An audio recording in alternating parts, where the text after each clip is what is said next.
नमस्ते, मी अनिता शिंदे पुण्याहून बोलते आहे. मला विश्वास किस्ती सरांनी कोणीबाईमध्ये जॉईन केलेलं आहे. मला चक्कर थकवा असं होत होतं, म्हणून मी डॉक्टरांकडे गेल्यावर डॉक्टरांनी माझा BP चेक केला. BP चेक केल्यावर BPचा जरा प्रॉब्लेम निघाला. मग डॉक्टरांनी मला गोळी चालू केली. मला 2 महिने गोळी होती.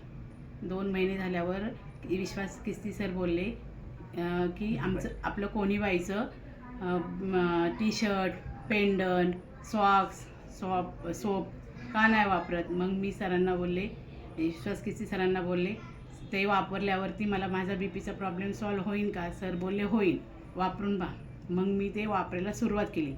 मी ते 2 महिने वापरल्यावर मला जरा त्याचा थोडासा रिझल्ट यायला लागला आणि थोडा माझा BPचा प्रॉब्लेम सॉल्व्ह व्हायला लागला. म्हणून मी म्हटलं डॉक्टरांकडे जाऊन यावं. म्हणून मी डॉक्टरांकडे गेले. डॉक्टरांनी मग गेल्यावर मला विचारलं की तुला पहिला त्रास होत होता का? म्हटलं हो, तुम्हीच सांगितलं मला BPचा त्रास आहे, म्हणून मी तुमच्याकडे आली. मग डॉक्टरांनी चेक केल्यावरती माझा BP नॉर्मल दाखवला आणि मग गोळ्या माझ्या बंद झाल्या. थँक्यू कोणीबाई.